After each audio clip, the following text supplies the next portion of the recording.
Salut à tous et bienvenue pour une nouvelle année, une nouvelle année de choix d'investissement peut-être encore plus complexe que l'année dernière. Investisseur responsable, Olivier Rangard évidemment avec nous. Salut Olivier.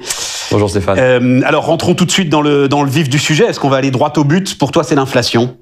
Le premier d'employer ce terme, des drivers qui doit être au cœur de la réflexion aujourd'hui de tes clients, des épargnants, de ceux qui nous font l'honneur de regarder ce programme. C'est très probable. En fait, on s'aperçoit aujourd'hui que l'inflation est quand même sur des niveaux très élevés, aussi bien aux États-Unis qu'en Europe. À la fin de l'année 2021, l'inflation aux États-Unis s'inscrit à 7%.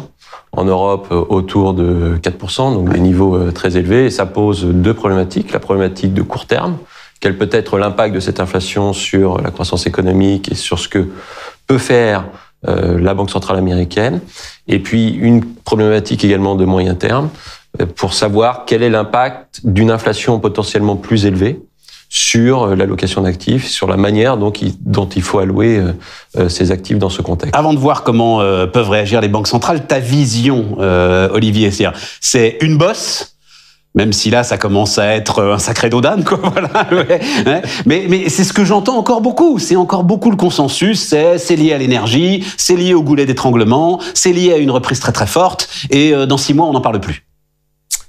Ça se discute et je pense qu'on va en discuter. Discutons-en. Non, mais voilà, c'est intéressant. Et je pense qu'on va en discuter tout au long de l'année. On a une vision un peu différente de celle défendue jusqu'à présent par le consensus.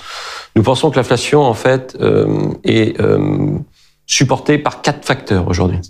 On a le facteur transitoire, que tout le monde comprend. C'est le fait que nous ayons eu un soutien budgétaire extrêmement important au cours de ces derniers trimestres, qui a généré une demande extrêmement importante. Et donc, la demande se retrouve supérieure à l'offre, ce qui génère un peu d'inflation. Cette demande, elle va naturellement ralentir, puisque le soutien budgétaire va progressivement se retirer.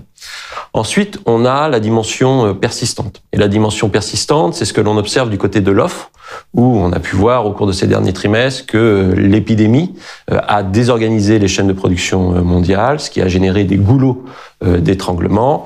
Et a priori, ces goulots d'étranglement vont progressivement se résorber au fur et à mesure que l'épidémie revient sous contrôle. Ce qui, pour l'instant, n'est pas tout à fait le cas. Très complexe. Notamment en Chine, on reparlera de la Chine, mais notamment la politique zéro Covid de la Chine continue de désorganiser les usines et les chaînes de valeur. On est d'accord, Olivier? Et donc, ça risque d'alimenter un peu cette persistance de l'inflation au cours de ce premier semestre 2022. Ensuite, on a un troisième facteur qui est un élément qu'on va qualifier de conjoncturel et d'assez traditionnel, à savoir une économie américaine qui est déjà probablement très proche de son potentiel, voire au-dessus de son potentiel de croissance. Et la manière d'apprécier ce potentiel de croissance, c'est le marché de l'emploi américain. Le marché de l'emploi américain, aujourd'hui, vous avez un taux de chômage à 3,9%. Ouais, c'est sûr. Donc on n'est pas très loin des niveaux que l'on avait juste avant la crise. On est sous le niveau de 4% qui est considéré par la Banque centrale américaine comme le niveau de plein emploi. Ouais. Et ce, 18 mois après le pic atteint sur un taux de chômage qui flirtait avec les 15%. Cette normalisation du marché de l'emploi américain, elle est historique. On ne l'a jamais eu dans l'histoire. Et elle surprend probablement les investisseurs, mais également les banques centrales, et en particulier dans le cas américain, la Banque centrale américaine, qui se rend compte que les choses vont beaucoup plus rapidement que prévu, ce qui nécessitera évidemment une réaction de cette Banque centrale américaine. Et puis le dernier facteur, il est structurel. Et sur la dimension structurelle, il est plus difficile évidemment de l'appréhender, puisque ce sont des éléments qui sont moins quantifiables. Ces éléments, ils tiennent vraisemblablement dans deux aspects. Premièrement, le fait qu'on ait un ralentissement de la globalisation. Ce ralentissement de la globalisation, on en parle beaucoup, certains y croient, d'autres moins. Mais lorsqu'on essaie de regarder quelques chiffres, par exemple, la part de la Chine dans les exportations mondiales, on voit que celle-ci stagne désormais. La Chine représente à peu près 15% des exportations mondiales, ce qui était peu ou prou le cas déjà en 2015. Donc la force désinflationniste générée par la Chine est en train de se tarir, ce qui va normalement générer potentiellement déjà un peu moins de désinflation dans notre système économique mondial et potentiellement un peu plus d'inflation au cours des années à venir. Et puis, la deuxième problématique structurelle, elle tient dans le droit à polluer et le coût lié à cette pollution, et savoir si tout ce qui est mis en œuvre par les États avec des engagements à l'horizon 2050 sur une trajectoire carbone net zéro ne va pas, in fine, générer un coût de l'énergie plus élevé et donc structurellement un peu plus d'inflation. On peut reprendre un mot juste parce que sur l'emploi, ça me fascine. On est dans un monde de digitalisation, automatisation, tout ce qu'on veut. À un moment, la barrière humaine va bloquer l'économie américaine. C'est ça que tu nous dis, Olivier. À un moment, donc il y a forcément phénomène de hausse de salaire, c'est ça. Mais à un moment, il n'y a plus assez de bras pour nourrir la croissance. Ça reste aussi simple que ça dans ce 21e siècle. Aussi simple que ça et aussi surprenant que cela. Parce qu'on se retrouve en fait dans un monde qu'on avait perdu l'habitude d'appréhender, si je puis dire. C'est le monde de la courbe de Phillips. C'est le monde où... Faut nous en dire un peu sur la courbe de Phillips quand même. C'est le monde où... alors Phillips, c'est les années 60, c'est un économiste qui trouve une relation entre le taux de chômage, les salaires et l'inflation. Voilà. Donc lorsque le taux de chômage monte, les salaires baissent et l'inflation baisse. Et inversement, quand le taux de chômage baisse, les salaires progressent et l'inflation augmente. Au cours des années 2000-2010, on a eu l'impression que cette relation entre taux de chômage, inflation et salaire avait disparu. Et le facteur explicatif qui était avancé pour expliquer cette disparition était la globalisation et justement l'émergence des pays émergents, et en particulier de la Chine, dans le commerce mondial. Aujourd'hui, on a de nouveau l'impression que cette relation se remet à fonctionner et que la baisse du taux de chômage est en train de générer des pressions inflationnistes. Et d'ailleurs, sur les 3 derniers mois aux États-Unis, vous avez une progression des salaires en rythme annualisé de 5,8%. Donc nous sommes sur des chiffres inconnus depuis plusieurs années. Et le deuxième point qui est très très intéressant sur cette fin de la mondialisation, et je peux te dire que c'est, et tu le sais d'ailleurs, au cœur des préoccupations des patrons des grandes entreprises multinationales aujourd'hui, c'est que ça correspond aussi à des attentes sociales, de réappropriation de la fabrication, voilà, on va le dire comme ça. Et là, il y a quelque chose qui se met en place effectivement, qui va être, on verra bien, mais a priori, favorisé aussi par les consommateurs. C'est-à-dire que pour une fois, ça va presque être une inflation socialement responsable, si je peux presque le dire comme ça, tu vois. On va voir. On va voir jusqu'où ils vont aller, mais c'est très intéressant. Mais c'est effectivement très intéressant. Pour l'instant, on a du mal juste quand même à quantifier quelle peut être là, in fine, la réaction des entreprises à ce désir d'une production plus proche du consommateur, donc une production plus locale, plus circulaire. Mais il est évident que c'est un thème aujourd'hui sur lequel les entreprises sont en train de se pencher.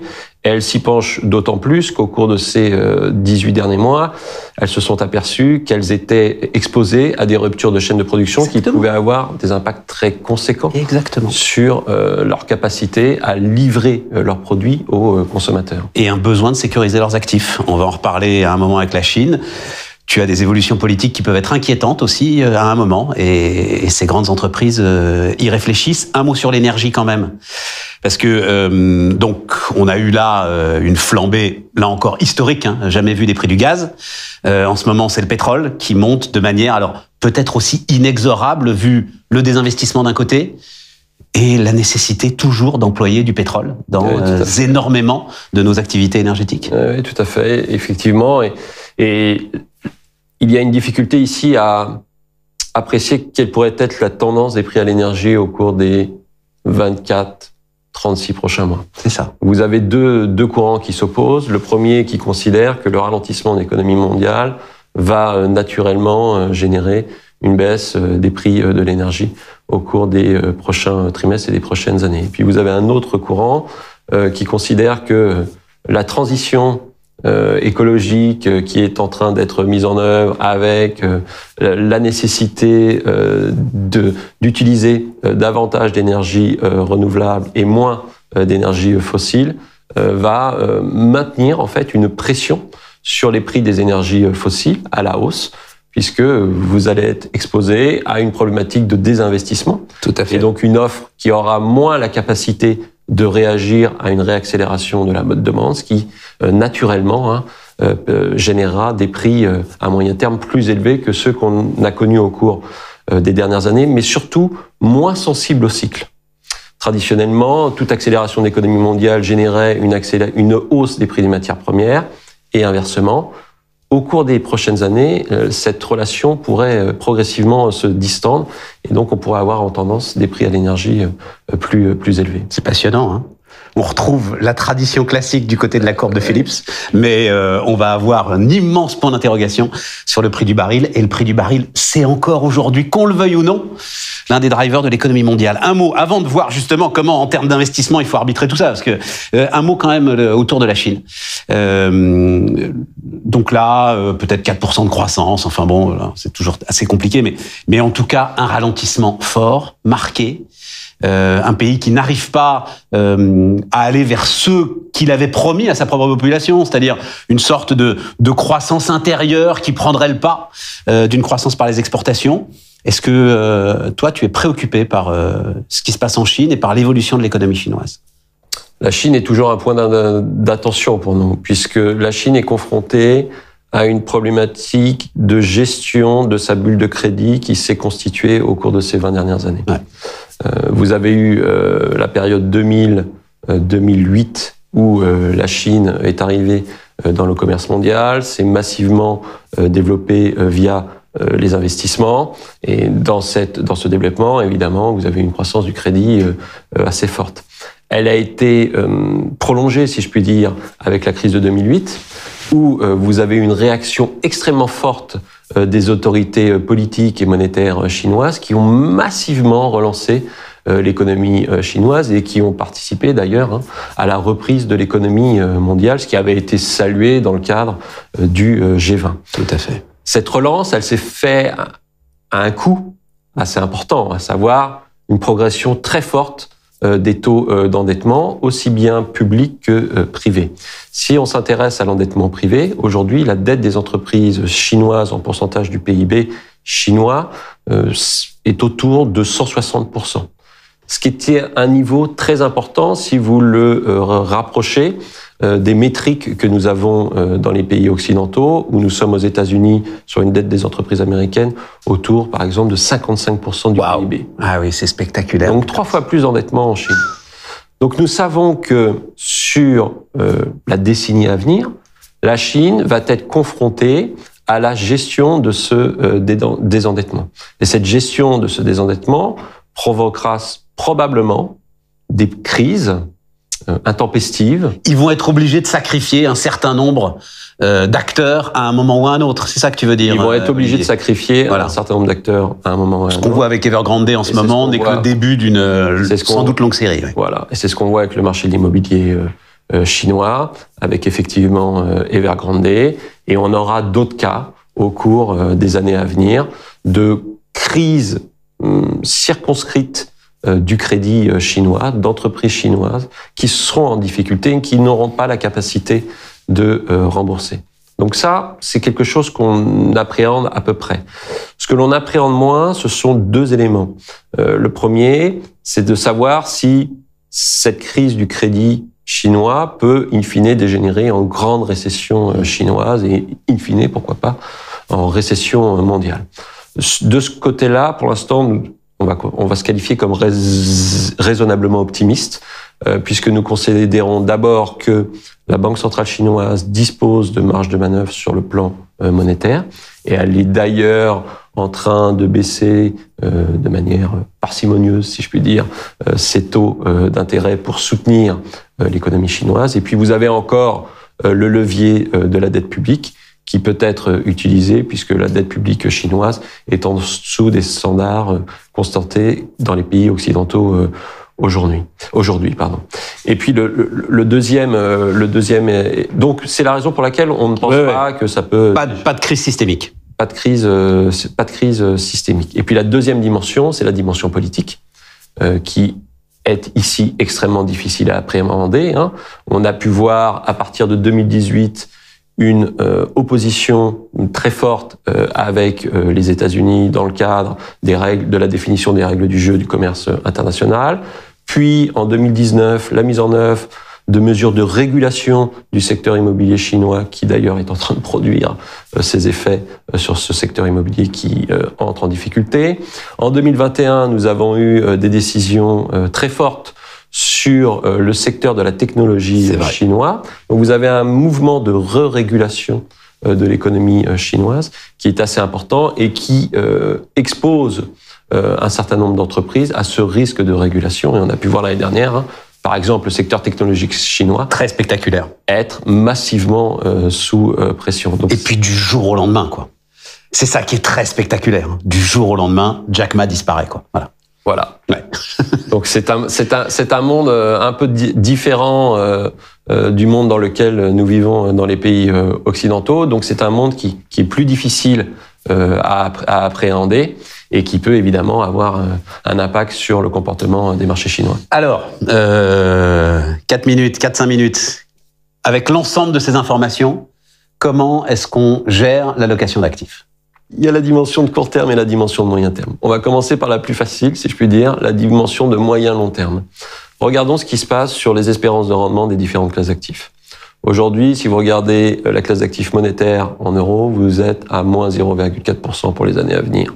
Les obligations d'État de la zone euro, vous êtes autour de 0% pour les années à venir. Et enfin, les actions, vous êtes autour de 5% d'espérance de rendement en moyenne pour les années à venir. Ce qui signifie que le rendement nominal des classes d'actifs, en particulier des classes d'actifs non risquées, est à zéro, ce qui pose une vraie problématique sur la construction de l'allocation d'actifs. Cette problématique, elle est encore plus aiguë si vous regardez, si vous intégrez l'inflation et que vous réfléchissez en rendement réel. Évidemment.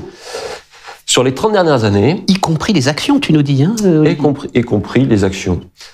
Sur les 30 dernières années, l'inflation moyenne en zone euro était de 1,5%. Ce qui vous donnait un rendement réel d'une allocation équilibrée de l'ordre de 4,5%.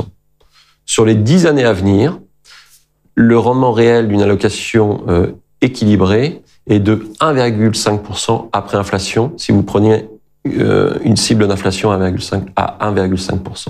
Si vous considérez que l'inflation sera à 2%, le rendement réel de votre allocation équilibrée, elle tombe à 1%.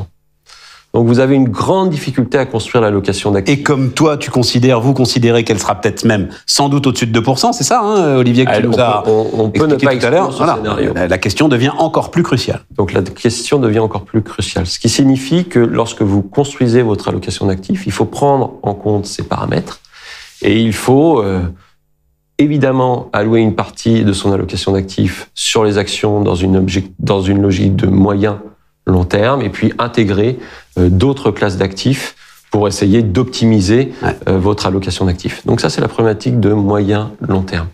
Ensuite, il y a la problématique de court terme et la problématique 2022. Comment fait-on face à une économie qui